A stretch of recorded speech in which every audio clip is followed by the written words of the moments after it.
Charlie, how's it going, man? Great. How are you, Dan? Oh, good, thank you. It's been a little while. How's things? Been a minute. Good to see you. Yeah, good to see you too. How's things where you are? It's been a crazy few months for you, hasn't it?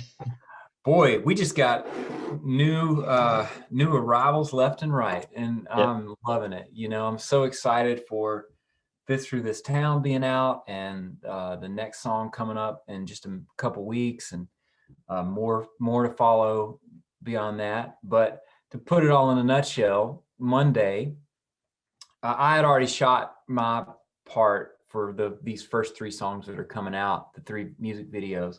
But for the third one, the one that people will see in June, they were shooting that this Monday.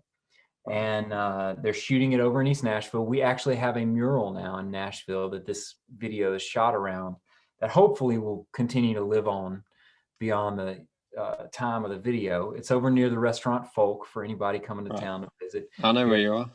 Yeah. And my wife and young baby, sweet Kristen and Gabe, and I took a little road trip across East Nashville, whipped the stroller out, and kind of hung out on set for a minute and got to watch things happen. And it was a pretty surreal experience. It's kind of my life in a nutshell right Yeah. now. That's Just amazing. me and my wife and kid on the set of a music video and in East Nashville. Well, I was watching your Q&A that you did on YouTube the other day, and you were talking about the little songwriting book that you have, and you try to fill it up every day with something. Just how much has that changed with the arrival of Gabriel? Because I guess your inspiration creatively must have gone through the roof. Yeah, and oddly enough, in a sense, not that my songwriting willed Gabe into existence, but the story of this new music is really that for the first time, I started investing in something other than the career. And that, of course, began with falling in love with Kristen. And I got the song written about the moment I told her I loved her for the first time outside the station inn. And that's what this video is, with the mural. And with Gabriel, we hoped we'd be able to have kids, and we certainly wanted to have kids. So even before he was making his arrival, I was writing to that. I was writing.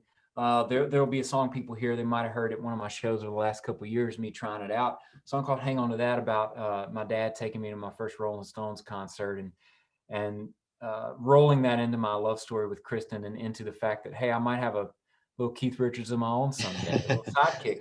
And sure enough, I did, but we didn't have any way of knowing that. This next song, "Believe in Love," there's a line, I believe that raising babies is the most important thing we'll do. And again, didn't know we'd have a kid.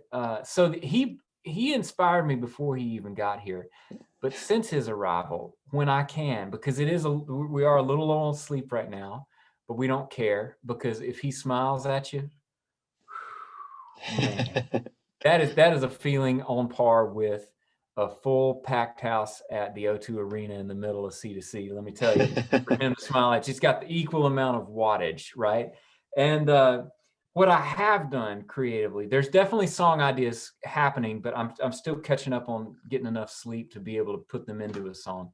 But I am filling my blank pages, and my blank pages aren't just my songwriting notebooks anymore. I've started a journal to Gabe, and since we found out he was coming, I just started writing to him. I wrote to him this morning, actually. And I don't do it every day, but I just, every few weeks, I jot down what's happening, what's in my heart. And, when he's old enough, I'll give him, hopefully it won't be too tall a stack of books, but like, here you go, son. Here's That's everything I amazing. thought about the whole time I was raising you. Yeah, so special. And talk to me about Fist Through This Town, because the first time I heard that, I was like, man, this is a side to Charlie that I didn't even know existed. This is a angry Charlie. So Yeah, tell us what's going on. it's a side I didn't fully let myself admit existed. And it's not where I am right now, but it's where I've been. And I think for most people who've seen me on stage frustrated, it could have been the 2014 tour where Sam Hunt was exploding, and then he played 15 minutes and I had to fill up 45 minutes. And a lot of people were standing there, going from chanting Sam Hunt to like, who is this guy? And it was a rough patch for me. And I didn't always deal with it in a healthy way. I always grabbed a hold of my anger. Uh, and what I've learned is anger and fear are two sides of the same coin. And I think why I got angry was as long as I suited up in my anger, I didn't have to admit how scared I was that I wasn't going to have a seat at the table of music. But that was really what it's all about deep down, was this fear. But anger honors injustice. And, I think this past year, I think we can all relate to how much life can feel unfair and how uh, out of our control it can feel, and how stacked against us the world can seem some days. And you don't have to be chasing a career in country music here in Nashville to feel that. It certainly applies, but it applies to somebody trying to find true love and getting real close and then it doesn't work, right? That can make you afraid and therefore angry. And sometimes, a lot of times, it's the circumstances of a place, not the person. And so that's Fist Through This Town for me. And I have my songs that let me channel my anger when I was going through those rough patches. And my hope is that this song of mine can be that same thing for other people. And I think the most important part of that song is the second verse, because the key to all this new music for me is that I've invested in something outside the career. I started to bet on love, and I started writing songs for one person. And so, you know, she undresses in the dark, a barely burning fire. Boy, if you think I get mad when something goes wrong for me, something hits, gut punches someone I love, that's a whole nother level of emotion there. And so for me, Fist Through This Town, that second verse is really the crux of things. Yeah.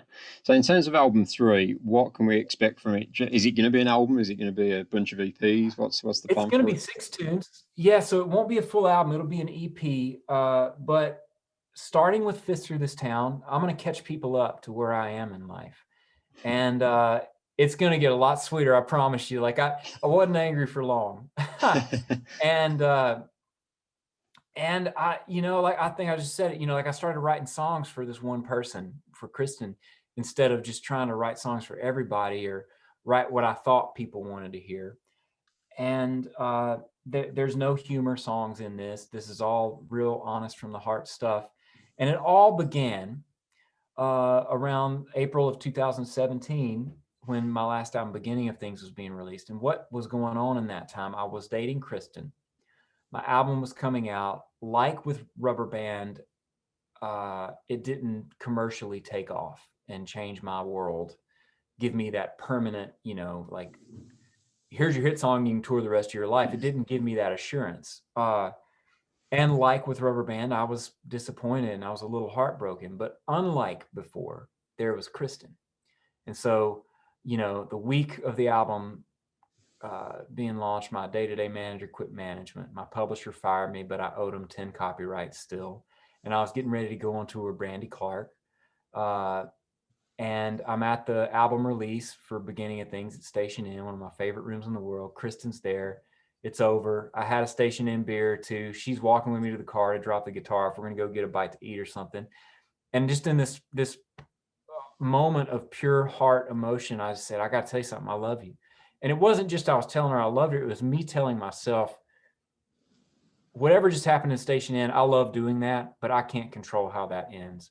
I can control what I invest in, what I invest my heart in. And I believe in this girl right here and what we got. I believe in love. She makes me believe in love, and she does, and she did. And so these 6 songs are going to tell that story and that transition. And one of the first songs that fell onto the page is a song that folks who've seen me in the UK may remember from me playing at shows, a song called For the Love. And I wrote that song in a dingy dressing room after sound check on tour with Brandy Clark, trying to dig my way out of this pub deal so that I could find a new pub deal and pay rent, but I was writing for a different reason. And that change in motivation for writing really influenced the change in the songs.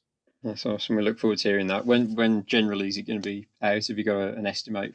Estimate? We've got a couple more little special songs, just one-on-one. We want to release sort of not as official singles or anything, but just to give people a chance to, it's kind of like, because, you know, I love making full-length albums, and I'm glad you asked me if it would be a full-length album, and it's not going to be that. And I kind of turned my nose up about that at first, because I believe in albums. But honestly, it was refreshing to only need to focus on 6 songs. I feel like I was able to give them better attention. And also, this being my first time to work on my own music with Jay Joyce. I've been with Jay on the Chief record for Eric Church and Heart and Soul that just came out, and love working with him.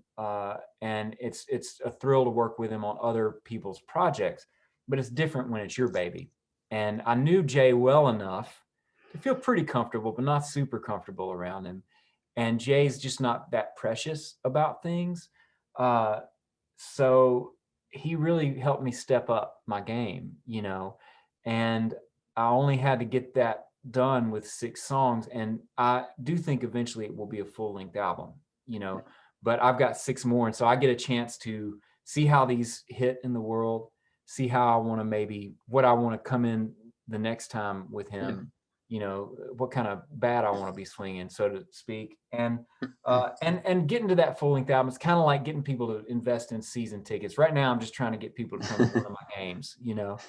So there will be 6 songs by the end of the summer, but there'll be a couple more little teaser songs between now and then. Yeah, cool. And you just mentioned working on the Eric Church project, Art and Soul. I was going to ask you about that, because that whole project is an absolute masterpiece. And I'm guessing as a musician, that was quite a challenge for you. I'm guessing being in a room with Eric Church pushes you creatively, doesn't it?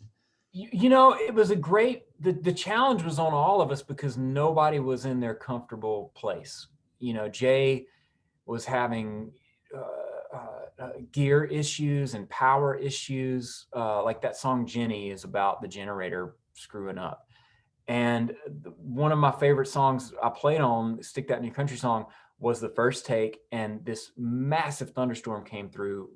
During the take, the power was flickering in and out, but that's the take, right? And you can feel that energy in the room.